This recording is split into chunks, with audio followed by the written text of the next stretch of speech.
Hello भाइयों और बहनों, गुड आफ्टरनून। मैं आनंदी कुमारी बीपीएससी माइंडसेट के साथ मैं आपको आज उस टॉपिक के बारे में बताना चाहूँगी जो आपको हर एग्ज़ाम यानी बीपीएससी या कोई भी स्टेट पीसीएस हो आपको मदद करेगी।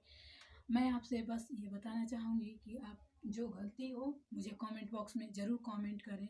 और मैं इसी के साथ आज के टॉपिक हड़प्पा सभ्यता की शुरुआत करने जा रही हूँ।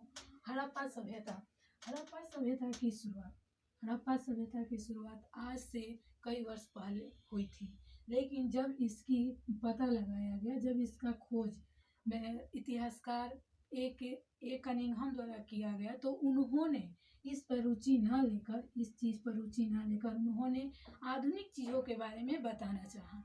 लेकिन कुछ समय के बाद दयाराम साहनी जी द्वारा भारत के ही इतिहासकार द्वारा हड़प्पा सभ्यता के 1921 ईस्वी में सबसे पहले हड़प्पा सभ्यता की खोज की गई। यह एक पंजाब में रहने वाली पंजाब की स्थान है, जहाँ जिसके नाम पर ही इसकी नाम हड़प्पा सभ्यता पड़ा। सबसे पहला स्थान इसी की खोज की गई थी दयाराम साहनी द्वारा।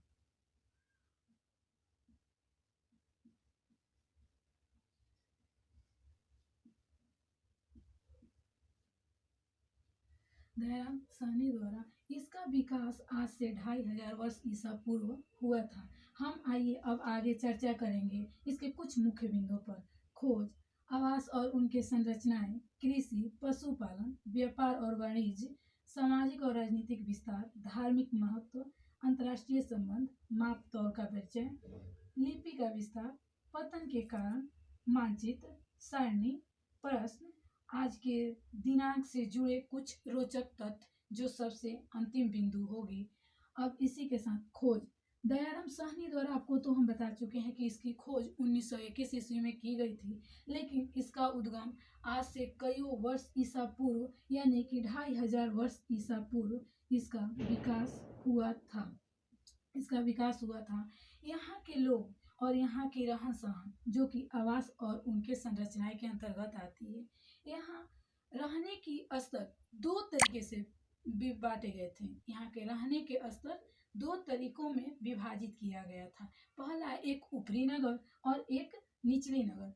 ऊपरी नगर यानी कि दुर्ग और निचली नगर यानी कि निचली नगर। ऊपरी नगर यानी कि दुर्ग जो बहुत ही विकसित और कम क्षेत्र था, लेकिन विकसित वो शहरी जीवन की तरह अपना जीवन व्यतीत करते थे। निचली नगर उनका क्षेत्रफल तो ज़्यादा था, लेकिन जो उनकी जनसंख्या थी वो काफ़ी थी।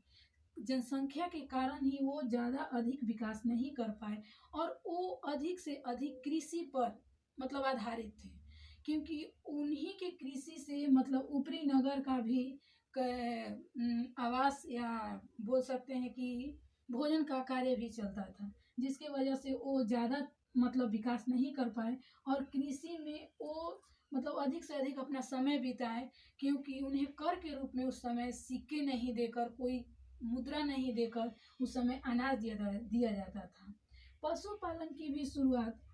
पशुपालन भी बहुत मुख्य एक पेशा थी उस समय के लिए। लोग कृषि से जो मतलब जिनके पास खेतें नहीं थी, कृषि की कोई सुविधा नहीं थी, तो वो पशु पालते थे। उस समय बैल, हाथी, सांड इत्यादि इन सबों की वो लोग पालन करते थे और उससे उत्पादित वस्तुओं को मतलब वस्तु विनिमय के द्वारा अनाज खरीदते थे। व्यापार और वाणिज्य इसमें भी लोग जो मतलब कृषि और पशुपालन से उपार्जित होता था, वो व्यापार के लिए वो अपने देश में तो करते ही थे, लेकिन खनवा बदोश की तरह वो दूसरे मतलब छोटे छोटे हड़प्पा सभ्यता से निकलकर थोड़े आगे जाकर वो मतलब अपना व्यापार करते थे, जिसके कारण गुजरात के लोथल नगर में इसका एक प्रमाण भी मिला।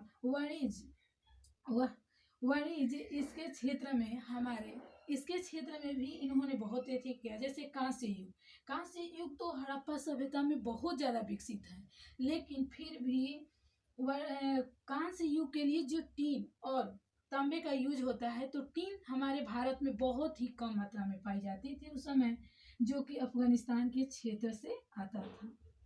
जिससे इन लोगों का विकास कुछ मतलब उस समय कांस्य के युग में ज़्यादा हुई। सामाजिक और राजनीतिक विस्तार। सामाजिक, यहाँ रहने वाले लोग सारे के सारे एक जैसे रहते थे, लेकिन फिर भी जो शहरी लोग थे उनकी थोड़ी जीवन अलग थी और उनके रहन सहन भी थोड़े अलग थे। यहाँ कोई वर्चस्व सत्ता नहीं थी, यहाँ राजनीतिक नहीं विस्तार था। यहाँ यहाँ एक तरह से हम कह सकते हैं कि नगर पालिका की तरह जीवन व्यतीत करते थे। मतलब कोई राजा प्रकार के होता था और वो अपने कर के रूप में केवल अनाज लेता था, उन पर कोई मतलब सत्ता का एक नहीं था। धार्मिक महत्व। धार्मिक महत्व आज हम जैसे देखते हैं कि धार्मिक लोग आज भी धर्म में पीपल के पूजा करते हैं या गौ की पूजा करते हैं। ये आज की प्रथा नहीं है, ये आज से हजारों वर्ष पूर्व की प्रथा है, जो कि धार्मिक युग मतलब कि हड़प्पा युग में भी पीपल के वृक्ष की पूजा की जाती थी, गौ के या बैल की पूजा की जाती थी, जिसे पशुपति शिव भगवान से उनको जोड़ दिया जाता था। उस समय भी लोग ये लोग पूजा तो करते थे, लेकिन ये भूमि से उपज वाले वस्तु को मतलब अन्नदाता को भगवान के प्रकार के भूमि को भगवान मानते थे। ये भूमि की पूजा करते थे और भूमि की उपासक ये करते थे, क्योंकि उस समय क्योंकि ये कह सकते हैं कि हम उस समय लोग महिलाओं द्वारा बनाई गई जो भी वस्तुएं थी वो अधिकतर मतलब वह महिलाएं की थी, बनाई हुई महिलाएं की ही वस्तु थी, जिसे महिलाओं द्वारा उसे उस समय के लिए वो महिला की मातृसत्तात्मक कहा जाता था। अंतर्राष्ट्रीय संबंध। अंतर्राष्ट्रीय संबंध के बारे में हम ये कह सकते हैं कि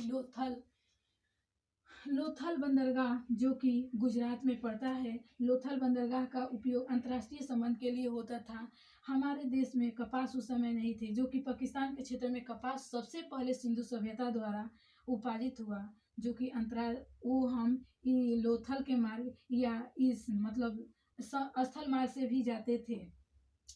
माप तौल का परिचय। माप तौल आज हम केजी या उसे भी होता है तो मतलब ज़्यादा में लेते हैं, लेकिन उस समय बस एक 16 के रूप में एक आंकड़ा लिया जाता था, जिसे वो सारे वस्तुओं की एकीकृत करते थे और उसे 16 आने